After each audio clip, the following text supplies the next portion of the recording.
Londres, 18 février 1478. Dans les profondeurs de la tour de Londres, un prince va mourir de la façon la plus étrange qui soit. Georges Plantagenet, duc de Clarence, frère du roi Édouard IV, choisit lui-même sa mort. Face aux bourreaux royaux, il refuse la hache du bourreau, il refuse la corde du gibet. Sa demande glacera le sang de ses geôliers. Il veut être noyé dans un tonneau de vin de Malvoisie. Cette mort spectaculaire n'est qu'un épisode de plus dans la longue histoire sanglante d'une dynastie qui a baigné l'Europe dans le sang. Pendant 3 siècles, les Plantagenets ont régné par la terreur, l'assassinat et la trahison. Ils se sont entretués avec une sauvagerie qui dépasse l'entendement. Frère contre frère, père contre fils, oncle contre neveu, aucun lien de sang n'a pu arrêter leur soif de pouvoir et de violence.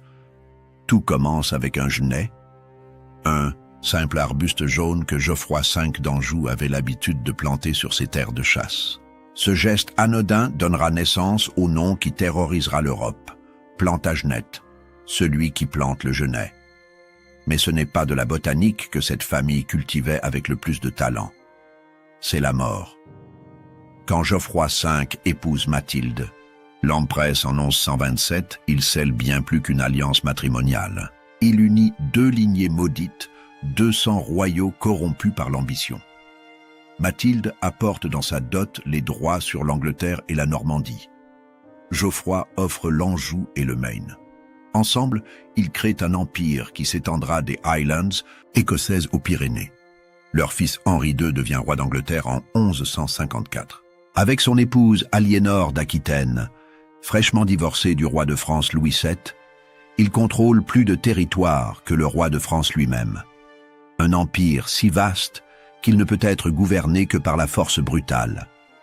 Henri II inaugure une tradition familiale, régnée par la terreur. La première victime de cette politique sanglante ne se fait pas attendre. Elle s'appelle Thomas Becket. Thomas Becket avait été l'ami le plus proche du roi Henri II. Chancelier du royaume, il partageait les plaisirs et les guerres de son souverain. Quand l'archevêque de Canterbury meurt en 1162, Henri II croit astucieux de nommer son ami à ce poste. Il pense ainsi contrôler l'Église d'Angleterre. Erreur fatale. Becket change du tout au tout dès sa nomination. L'homme, qui aimait la guerre et les fêtes, devient un moine austère. Il renvoie les sceaux royaux à Henri II et refuse de plier devant son ancienne amitié. Pire encore, il s'oppose ouvertement aux constitutions de Clarendon, un texte qui soumet l'Église au pouvoir royal. La colère d'Henri II est terrible. Cet homme au tempérament de feu, hérité de ses ancêtres angevins, ne supporte pas la résistance. Il fait traîner Becket devant un tribunal de barons. L'archevêque refuse de comparaître et s'enfuit en France, sous la protection du roi Louis VII. 6 années d'exil s'écoulent, 6 années pendant lesquelles Henri II ronge son frein. Becket lance des excommunications depuis son refuge français. Il refuse tout compromis. Finalement, las de ce conflit qui ternit son image, Henri II accepte une réconciliation de façade. Becket rentre en Angleterre le 3 décembre 1170. Mais la paix n'est qu'apparente. Dès son retour, l'archevêque reprend ses attaques contre le roi. Il excommunie les évêques qui ont soutenu Henri II pendant son absence. C'est la goutte d'eau qui fait déborder le vase royal. Un soir de décembre 1170, Henri II ne se contrôle plus. Dans son château de Bure-le-Roi, près de Bayeux, entouré de sa cour, le roi explose. « N'y aura-t-il personne pour me débarrasser de ce prêtre turbulent ?» Ces mots, prononcés dans un accès de rage, vont déclencher l'un des crimes les plus retentissants du Moyen-Âge. 4 chevaliers entendent l'appel de leur roi. Renaud fils Ours, Guillaume de Tracy, Hugues de Morreville et Richard le Breton. Sans attendre d'ordre plus explicite, ils quittent discrètement la Normandie. Le 29 décembre 1170, vers 4 heures de l'après-midi, les 4 hommes font irruption dans le palais archiépiscopal de Canterbury. Ils exigent que Becket révoque ses excommunications. L'archevêque refuse avec hauteur. La tension monte rapidement. Les moines poussent Becket vers la cathédrale, espérant que les 4 hommes n'oseront pas commettre un sacrilège dans un lieu saint. Erreur tragique. Les chevaliers les poursuivent, l'épée à la main. Dans la pénombre de la cathédrale, près de l'autel de la Vierge, ils rattrapent l'archevêque. « Fuis, ou tu es mort !» crie Renaud Fissours. « Je ne fuirai pas, vous ne me ferez pas bouger d'un pied !» répond Becket. Les épées s'abattent. Le premier coup entaille le crâne de l'archevêque. Edward Grimm, un moine, tente de s'interposer. Son bras est presque tranché. Becket s'effondre. Un deuxième coup lui ouvre la tête. Un troisième l'achève. Richard, le Breton, plonge la pointe de son épée dans la plaie béante et fait gicler la cervelle sur les dalles de marbre. « Qu'il s'en aille, ce traître !» hurle l'un des assassins avant de disparaître dans la nuit. Le lendemain, les premiers miracles éclatent autour du corps de Becket. En moins de 3 ans, il sera canonisé. Henri II, horrifié par l'ampleur du scandale, doit faire amende honorable. En 1174, il se rend pieds nus au tombeau de celui qui l'a fait assassiner et se fait fouetter par 70 moines. Mais le mal est fait. Le sang a coulé pour la première fois sur ordre d'un Plantagenet. Ce ne sera pas la dernière. Henri II et Aliénor d'Aquitaine ont donné naissance à des monstres. Leurs fils grandiront dans la haine et la violence, se retournant contre leur père, puis les uns contre les autres, avec une sauvagerie qui n'a d'égal que leur soif de pouvoir. L'aîné, Henri le Jeune, est couronné roi d'Angleterre du vivant de son père, une tradition capétienne qu'Henri II veut importer. Mais le jeune homme ne se contente pas d'un titre honorifique, il veut le pouvoir réel. En 1173, poussé par sa mère Aliénor, il se révolte contre Henri II. Cette révolte déchire l'empire Plantagenet. Richard, le futur cœur de lion, joint sa rébellion à celle de son frère aîné. Geoffroy, duc de Bretagne, fait de même. Seul Jean, le Benjamin, reste fidèle à son père, mais il n'a que 6 ans. La guerre civile qui s'ensuit est d'une brutalité inouïe. Père et fils se battent sans merci. Les chroniqueurs racontent des batailles où les prisonniers sont systématiquement massacrés. Les châteaux rebelles sont rasés, leurs défenseurs pendus. Henri II montre à ses fils qu'on ne défie pas impunément un Plantagenet. La révolte échoue, mais elle laisse des cicatrices profondes. Henri le Jeune meurt de dysenterie en 1183, rongé par la frustration de n'avoir jamais vraiment régné. Geoffroy suit en 1186, écrasé par un cheval lors d'un tournoi. Certains murmurent qu'il ne s'agit pas d'un accident. Restent Richard et Jean, 2 frères que tout oppose et qui vont ensanglanter l'Europe pendant des décennies. Richard Plantagenet devient roi d'Angleterre en 1189. Il a 32 ans et une réputation de guerrier impitoyable. Son surnom de « cœur de lion » ne vient pas de sa bravoure, mais de sa férocité au combat. C'est un prédateur couronné. Dès son couronnement, Richard n'a qu'une obsession, partir en croisade. Non pas par piété, mais par soif de gloire et de butin. Il vend tout ce qu'il peut vendre pour financer son expédition. Château, terre, office, rien n'échappe. À sa rapacité. « J'aurais vendu Londres si j'avais trouvé acquéreur », déclare-t-il cyniquement. En 1190, Richard s'embarque pour la Terre Sainte avec une armée de 15 000 hommes. Son objectif, reprendre Jérusalem aux mains de Saladin. Mais très vite, la croisade tourne au bain de sang. La première escale révèle la vraie nature de Richard. En Sicile, il se comporte comme un conquérant. Quand les habitants de Messine protestent contre les exactions de ses soldats, Richard fait donner l'assaut. La ville est prise et pillée. Des centaines de Siciliens sont massacrés. Richard plante ses bannières sur les remparts et proclame « Qui s'oppose à Richard Plantagenet en subira les conséquences ». L'étape suivante, Chypre, connaît le même sort. L'île est gouvernée par Isaac Comnène, un prince byzantin qui refuse de se soumettre à Richard. Erreur fatale. En quelques semaines, Richard écrase toute résistance. Isaac est capturé et chargé de chaînes d'argent. Richard ayant promis de ne pas l'emprisonner dans le fer. L'île entière est mise à sac. Mais c'est en Terre Sainte que Richard révèle sa vraie nature de boucher. Il arrive devant Saint-Jean d'Acre en juin 1191. La ville musulmane résiste depuis 2 ans aux assauts des croisés. Avec Richard, le siège change de nature. Il devient une boucherie. Le 12 juillet 1191, Acre tombe enfin. La garnison musulmane se rend contre la promesse d'avoir la vie sauve. Saladin accepte de payer une énorme rançon pour racheter ses soldats, 200 000 dinars d'or, 1500 prisonniers chrétiens et la vraie croix du Christ. Richard accepte ces conditions. Mais quand Saladin tarde à rassembler la somme demandée, l'impatience du roi anglais tourne à la folie furieuse. Le 20 août 1191, devant les remparts d'Acre, il commet l'un des crimes les plus révoltants de l'histoire des croisades. Sur ordre de Richard, 2700 prisonniers musulmans sont amenés dans la plaine face à la ville. Hommes, femmes, enfants, tous ceux qui avaient rendu les armes en échange de la vie sauve. Richard les fait aligner sous les yeux de l'armée de Saladin, postée sur les collines environnantes. Puis commence le massacre. Un à un, méthodiquement, les prisonniers sont égorgés.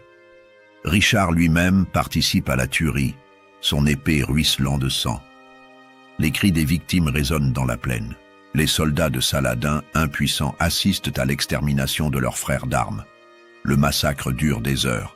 Quand tout est terminé, 2700 corps jonchent le sol. Richard fait empiler les têtes devant sa tente comme autant de trophées. Le message est clair. Voilà ce qui attend quiconque défie Richard Cœur de Lion. Ce crime suscite l'horreur même chez les croisés. Beaucoup de chevaliers français quittent l'armée, écœurés par cette boucherie. Saladin lui-même, pourtant habitué aux violences de l'époque, est choqué par cette sauvagerie gratuite. Les relations entre chrétiens et musulmans, jusqu'alors empreintes d'une certaine chevalerie, se durcissent définitivement. Richard poursuit sa croisade dans la même veine sanglante. À chaque ville prise, c'est le même scénario. Massacre des défenseurs, pillage systématique, terreur organisée. Mais malgré ses victoires militaires, il n'atteint jamais Jérusalem. En 1192, épuisé par 2 années de guerre, il signe une trêve avec Saladin et rentre en Europe. Le voyage de retour tourne au cauchemar. Déguisé, en marchant, Richard tente de traverser l'Autriche discrètement. Mais il est reconnu et capturé par le duc Léopold, qui l'avait humilié à Acre. Vendu à l'empereur Henri VI, Richard passe plus d'1 an en captivité. Sa mère Aliénor doit réunir la colossale rançon de 150 000 marks d'argent, l'équivalent de 2 années de revenus du royaume d'Angleterre. Libéré en 1194, Richard ne tire aucune leçon de ses mésaventures. Il reprend immédiatement la guerre contre Philippe Auguste, qui a profité de son absence pour grignoter l'Empire Plantagenet. 5 années de conflits acharnés s'ensuivent. La mort rattrape finalement Richard en 1199. Lors du siège du petit château de Chalut, en Limousin, un carreau d'arbalète l'atteint à l'épaule. La blessure s'infecte. 11 jours plus tard, le boucher couronné rend son dernier souffle. Il a 42 ans. Ironie de l'histoire, l'arbalétrier qu'il a abattu n'est qu'un gamin, Pierre Basile, qui défendait un trésor dérisoire. Richard fait grâce à son meurtrier avant de mourir. Un geste de clémence qui tranche avec 30 années de barbarie. À la mort de Richard, 2 prétendants se disputent l'héritage Plantagenet. Jean, frère de Richard, et Arthur de Bretagne, son neveu, fils du défunt Geoffroy. Selon le droit féodal, Arthur a de meilleurs droits au trône. Selon la loi du plus fort, c'est Jean qui l'emporte. Jean Plantagenet, dit sans terre, parce qu'il n'avait reçu aucun fief de son père, accède au trône d'Angleterre en mai 1199. Il a 33 ans et une réputation de lâche et de traître. Son règne sera à la hauteur de cette réputation. Arthur de Bretagne ne renonce pas à ses droits. Âgé de 12 ans, il trouve un allié de poids en la personne de Philippe Auguste. roi de France. Le Capétien voit dans ce conflit de succession une occasion en or de démembrer l'empire Plantagenet. En 1202, Philippe Auguste investit Arthur des comtés d'Anjou, du Maine et de Touraine et lui promet sa fille en mariage. Le jeune duc lève une armée en Bretagne et marche sur l'Anjou. Jean sans Terre se prépare à la guerre civile. Le destin d'Arthur se scelle à Mirebeau, près de Poitiers, le 1er août 1202.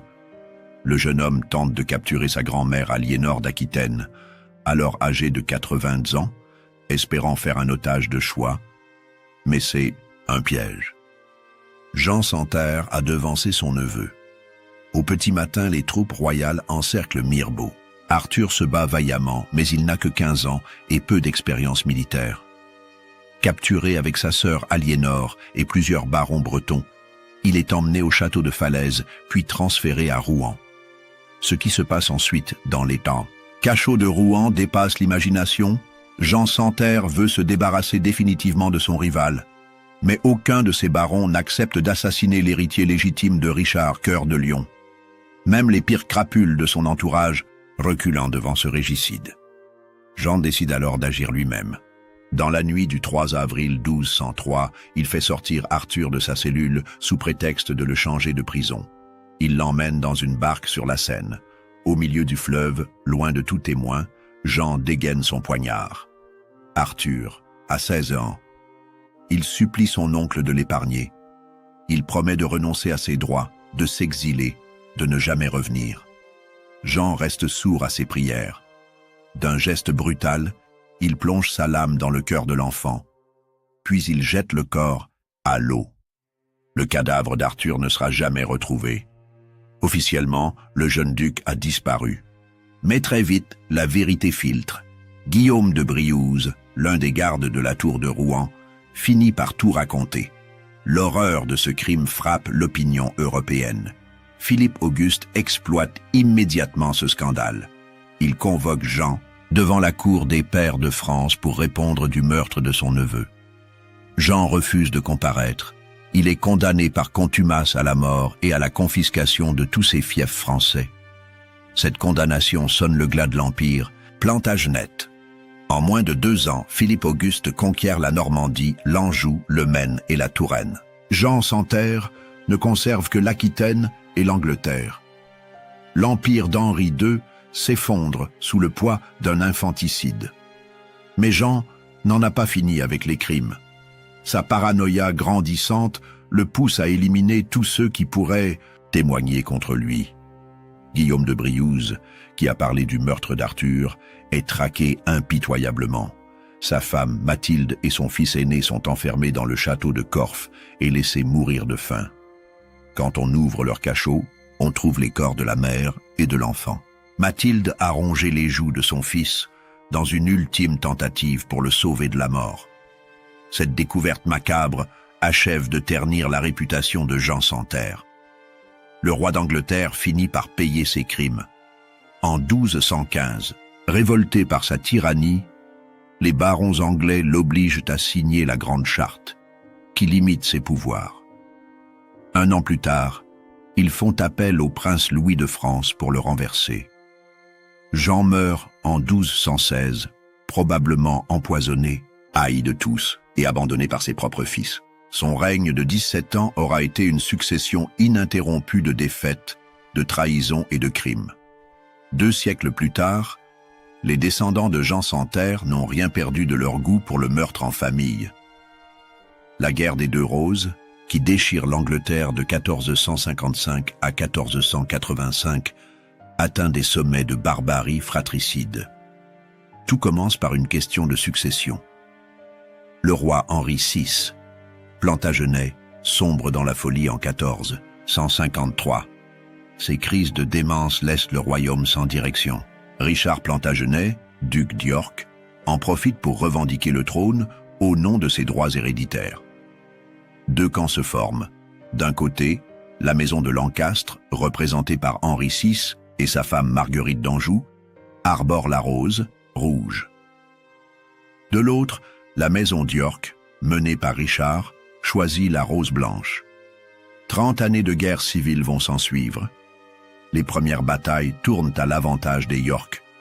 Richard d'York fait emprisonner Henri VI et se proclame Lord Protecteur. Mais Marguerite d'Anjou ne l'entend pas de cette oreille. Cette femme de caractère lève une armée et part en guerre pour sauver la couronne de son époux. En décembre 1460, à la bataille de Wakefield, l'armée d'York est écrasée. Richard lui-même est tué au combat. Mais les Lancastre ne se contentent pas de cette victoire. Ils veulent humilier leur ennemi mort. La tête de Richard d'York est tranchée et plantée sur une pique. Marguerite d'Anjou ordonne qu'on la coiffe d'une couronne de papier en dérision. Qu'il porte enfin la couronne qu'il convoitait tant, ricane-t-elle. Cette profanation déclenche une soif de vengeance terrible chez les fils de Richard. Édouard, l'aîné des fils d'York, reprend le flambeau paternel. Il a 18 ans et une détermination farouche. En mars 1461, il écrase l'armée de Marguerite à Taunton dans une bataille d'une violence inouïe. Les chroniqueurs parlent de 28 000 morts dans la neige ensanglantée. Édouard se fait couronner roi sous le nom d'Édouard IV. Henri VI est de nouveau emprisonné. Mais la guerre est loin d'être finie. Elle ne fait que changer de nature, devenant une succession d'assassinats, de trahisons et de coups d'État. Les propres frères d'Édouard IV deviennent ses ennemis. Georges, duc de Clarence, se retourne contre lui en 1469, allié au puissant comte de Warwick. Richard, duc de Gloucester, reste fidèle mais rumine ses ambitions. La famille d'York se déchire elle-même. C'est dans ce contexte que se situe l'épisode le plus spectaculaire de cette guerre fratricide, l'exécution de Georges de Clarence. Georges Plantagenet, duc de Clarence, est né en 1449 dans une époque de violence. Troisième fils de Richard d'York, il grandit dans l'ombre de ses frères aînés, Édouard et Edmund. Quand son père meurt à Wakefield, Georges n'a que 11 ans. Les années qui suivent le transforment en un personnage instable et violent. Roi d'Angleterre depuis 1461, son frère Édouard IV lui donne le duché de Clarence et de vastes domaines. Mais Georges en veut toujours plus. Son ambition démesurée va causer sa perte. En 1469, Georges commet l'irréparable. Il trahit son frère, le roi. Allié au comte de Warwick, dit le faiseur de rois, il prend les armes contre Édouard IV. Cette trahison déclenche une nouvelle guerre civile. Pendant des mois, l'Angleterre saigne. La révolte échoue finalement. Édouard IV pardonne à son frère, mais la confiance est brisée. Georges retourne dans le rang, mais son ressentiment grandit. Il épouse Isabelle Neville, fille du comte de Warwick, et semble se résigner à son sort. La mort d'Isabelle en décembre 1476 fait basculer Georges dans la paranoïa. Convaincu que sa femme a été empoisonnée, il fait arrêter l'une de ses dames de compagnie, Anne-Caret Twinio. Sans procès équitable, il la fait juger par un tribunal fantoche et la condamne à mort pour sorcellerie. L'exécution d'Anne-Caret provoque un scandale. Georges a agi sans l'autorisation royale, défiant ouvertement l'autorité de son frère. Pire encore, il commence à répandre des rumeurs sur la légitimité du mariage d'Édouard IV. Georges laisse entendre que le roi aurait été préalablement fiancé à Lady Eleanor Talbot avant d'épouser Elizabeth Woodville. Si cette rumeur est vraie, le mariage royal est invalide et les enfants d'Édouard IV sont des bâtards. Georges lui-même deviendrait l'héritier légitime du trône. Ces insinuations mettent Édouard IV dans une rage folle. Il ne peut tolérer que son propre frère remette en question sa légitimité. En janvier 1478, Georges est arrêté et emprisonné à la Tour de Londres. Le procès qui s'ensuit est expéditif. Édouard IV lui-même accuse son frère devant le Parlement. Les charges sont accablantes. Haute trahison, rébellion, diffamation de la couronne. Georges a même fait prêter serment de fidélité à ses serviteurs, constituant un défi direct à l'autorité royale. La condamnation ne fait aucun doute. Georges est déclaré coupable de trahison innommable et répugnante et condamné à mort. Mais Édouard IV hésite à faire exécuter son propre frère. Pendant des semaines, Georges croupit dans sa cellule dans l'attente de son sort. C'est alors qu'intervient leur frère cadet, Richard de Gloucester, le futur Richard III. Selon certains chroniqueurs, Richard pousse Édouard IV à signer l'ordre d'exécution. Il voit dans l'élimination de Georges un moyen de se rapprocher du trône.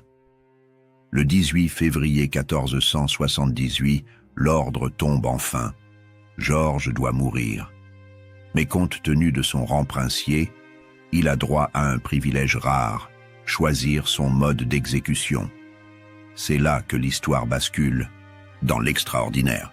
Quand les bourreaux viennent le chercher dans sa cellule de la tour Bowyer, Georges refuse la décapitation traditionnelle. Il refuse aussi la pendaison. Sa demande laisse ses geôliers stupéfaits. Il veut être noyé dans un tonneau de vin de Malvoisie. Cette demande n'est pas si étrange qu'elle en a l'air. Georges a toujours été un grand amateur de ce vin liquoreux grec. Sa réputation d'ivrogne est connue de toute la cour. En choisissant de mourir dans le vin, il signe sa dernière provocation. Dans les sous-sols de la Tour de Londres, on fait rouler un énorme tonneau de Malvoisie. Georges est amené, vêtu de ses plus beaux habits. Il contemple le tonneau qui va devenir son cercueil avec un sourire sardonique. « Au moins, je mourrai comme j'ai vécu », lance-t-il à ses bourreaux. L'exécution est d'une étrangeté macabre. Georges plonge sa tête dans le vin et y est maintenu jusqu'à la noyade. Certains récits parlent d'un supplice qui dure plusieurs minutes, Georges se débattant dans le liquide ambré. D'autres évoquent une mort plus rapide, le prince ayant aspiré le vin dans ses poumons. Quand tout est terminé, le corps de Georges Plantagenet est retiré du tonneau.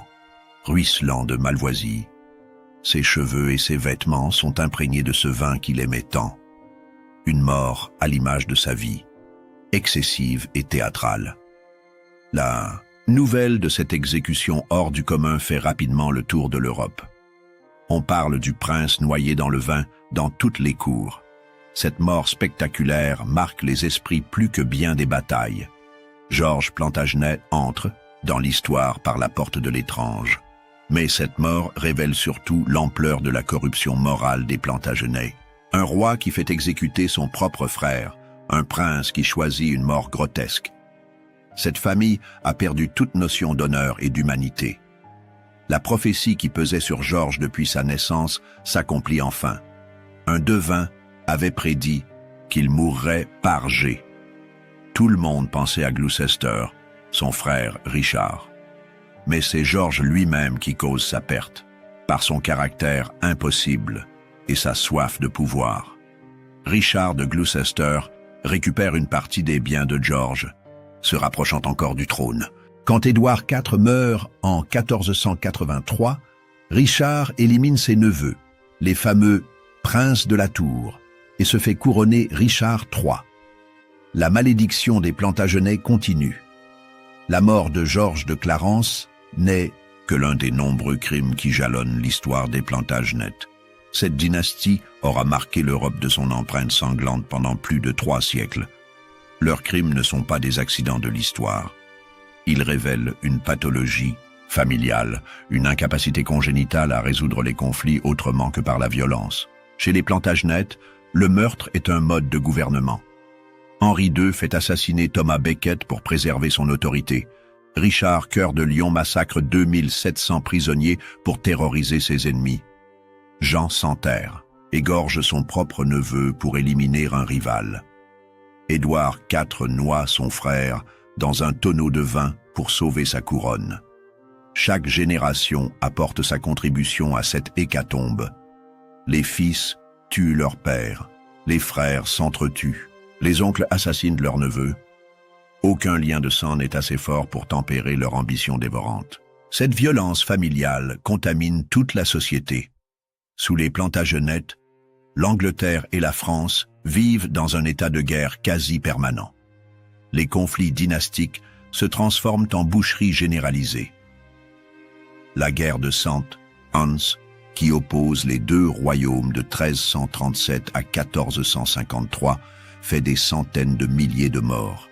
La noblesse européenne apprend la leçon des Plantagenets. pour conquérir ou conserver le pouvoir, tous, les moyens sont bons. L'assassinat politique devient monnaie courante. Les empoisonnements se multiplient. La torture judiciaire se développe.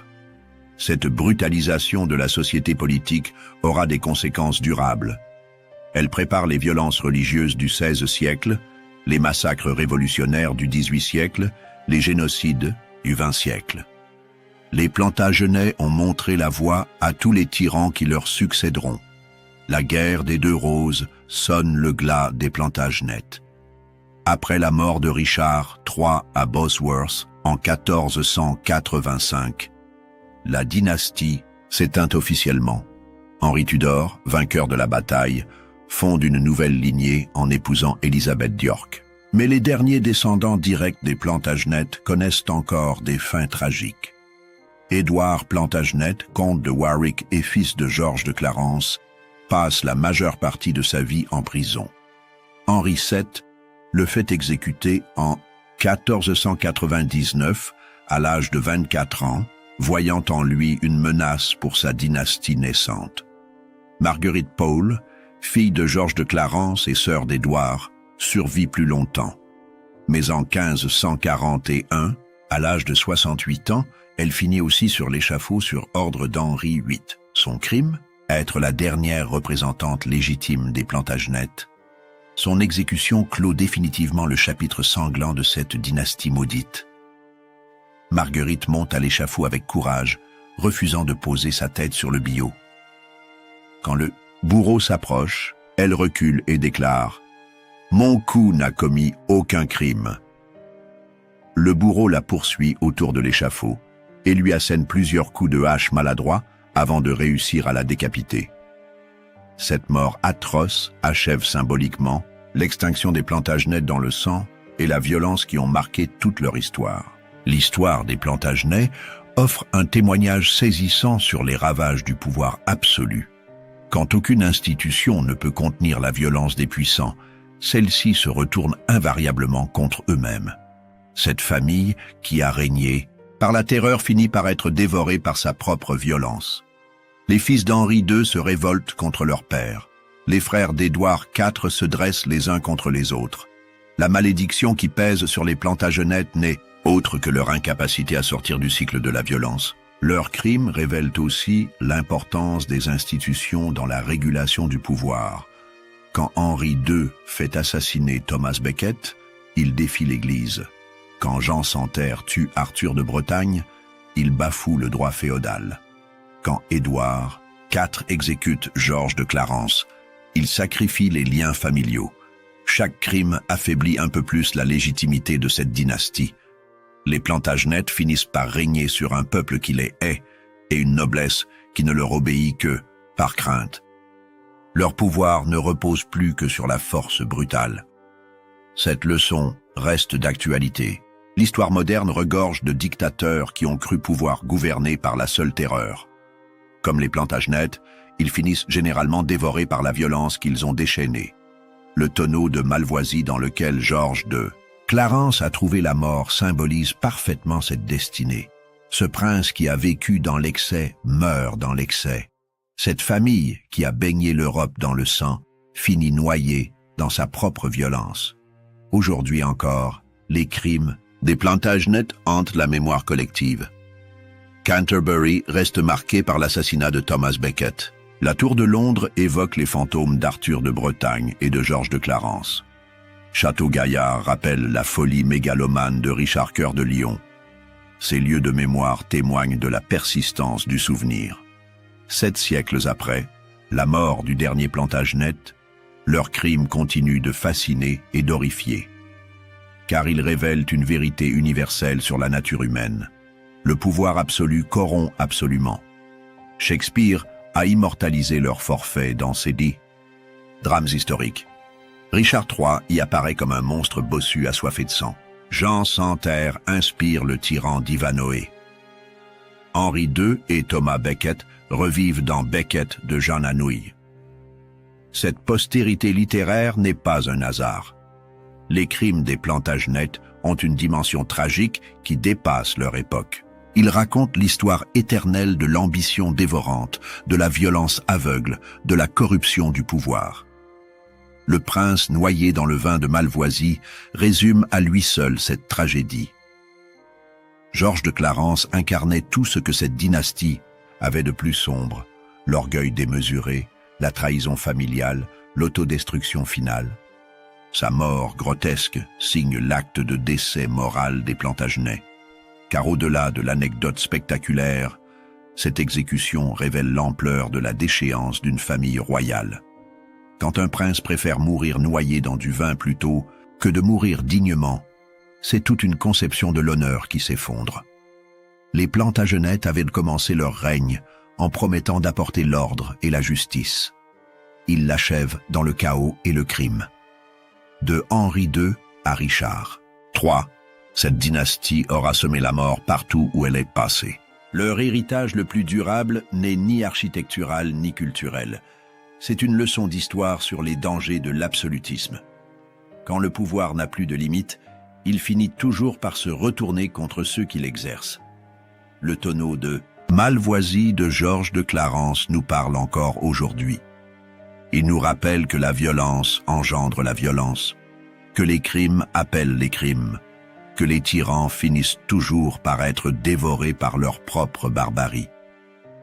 Cette vérité traverse les siècles. Elle s'applique aux despotes d'hier comme à ceux d'aujourd'hui, car l'histoire des Plantagenets n'est pas seulement celle d'une dynastie médiévale. C'est l'histoire éternelle du pouvoir corrompu et de ses inévitables conséquences. Dans les caves de la Tour de Londres, les guides racontent encore l'histoire du prince noyé dans le vin. Les touristes frissonnent en écoutant ce récit macabre. Ils ont raison, car cette mort spectaculaire résume à elle seule 3 siècles de folie meurtrière. Les Plantagenets nous ont légué une leçon que l'humanité n'a pas fini d'apprendre. Le pouvoir sans contrôle mène à la destruction. La violence appelle la violence. Et les dynasties qui gouvernent par le crime finissent toujours par périr par le crime. Le prince et son tonneau de vin nous parlent encore. Ils nous rappellent que derrière chaque tyran se cache un homme dévoré par ses propres démons. Et que l'histoire, inexorablement, finit toujours par rendre justice.